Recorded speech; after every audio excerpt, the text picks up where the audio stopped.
So, I'm just listening to Bill Johnson's teaching that just came out today. It's September 6th, 10 a.m.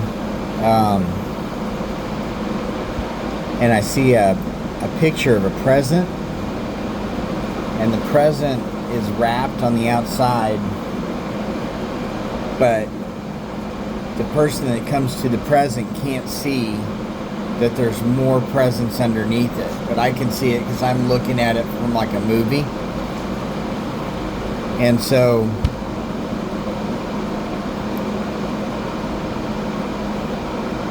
the person, God invites the person to unwrap the present.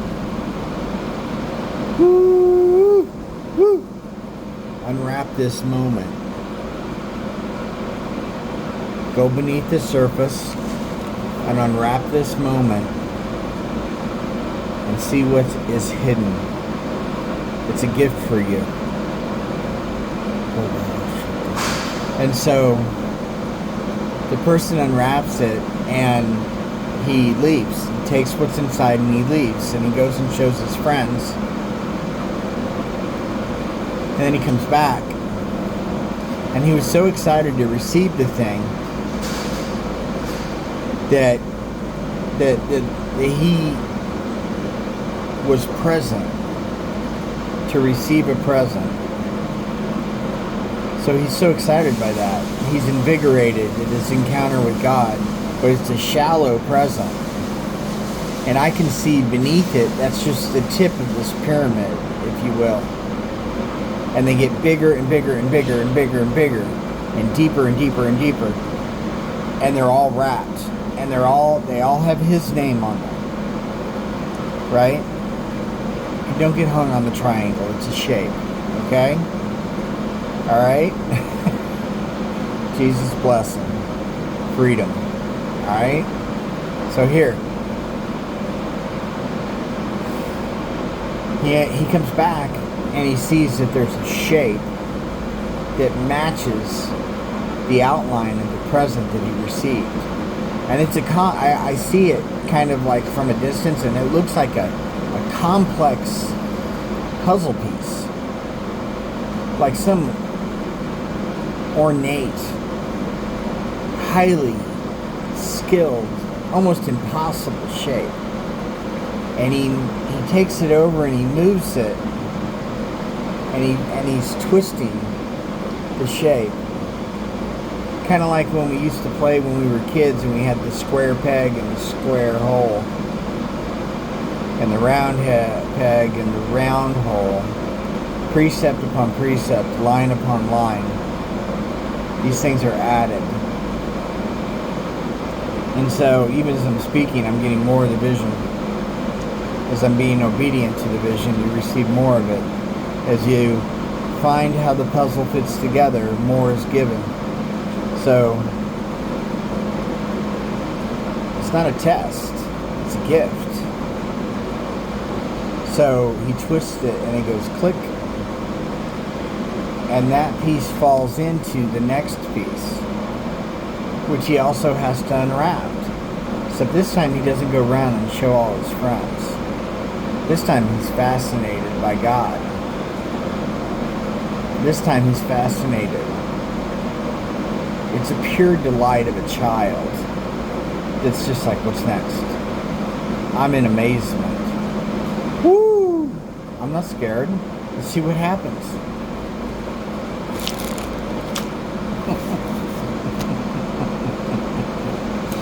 What is this about, man? Where am I going? I'm just happy to be here. So hey, so he fixes the next one, and he continues and continues and continues. And each one, and this time he's focused. It becomes an obsession. It becomes a hunger. Not that it's based out of a greed or a lack, but out of your need for oxygen. Do you breathe?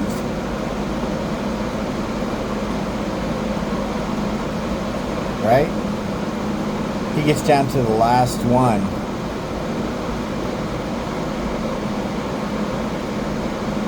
And this one's so big that he went and he goes and gets his friends.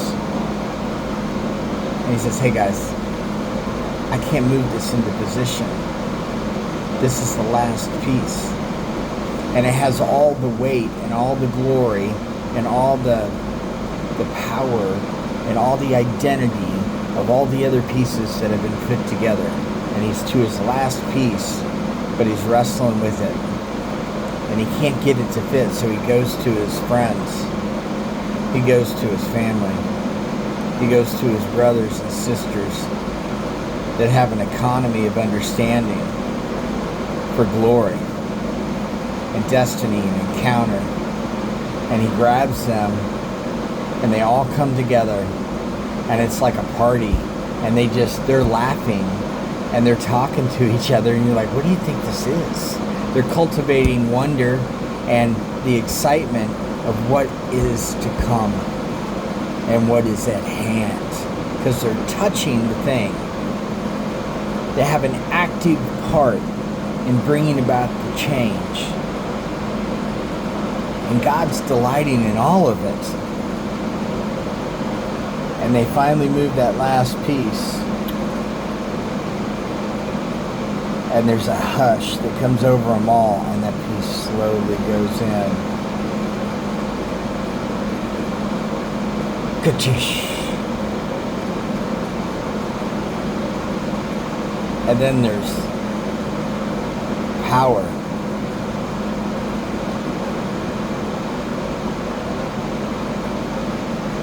There's a glory. I see a light that just, and it's like this beacon in the earth. And it's a light that comes out and it goes straight into heaven.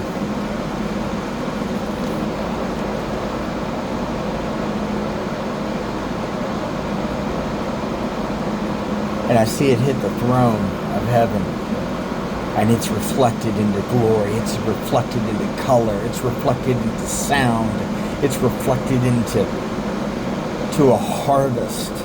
It's reflected into a sound that's an individual, in a choir, in a symphony of everything that's alive.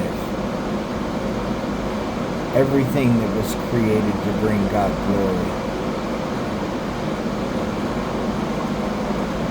And it comes from the earth as we engage. And maybe it's that the highest place was only room for one, because you had to climb that, and most people they don't want to climb their pyramid to start the process of discovery that connects them to the earth, that connects them to their destiny in God and the land of the living at ground zero, where you're touching other lives. There was ascensions that were happening. He was ascending into the heaven, into the atmosphere. He was leaving earth and going up continually and solving these problems, solving these things, making the piece fit. But it wasn't like it was a problem in a negative sense. It was a hunger driven by the call of destiny that was spoken from the first breath of God when you were formed. That Ruach Kodesh, I think is how you say it, that breath of God that is you, animated, walking in grace and making decisions in this life right now, that results in power. It changes the earth. It's the new earth. It's the bringing forward of the new earth. The sons of God are being revealed, fully formed, and they're interacting with their environment and heaven and earth. They're ascending and they're discipling, not in the sense of building a building, but of releasing destiny as a transformative agent in the will and the heart and the delight of God.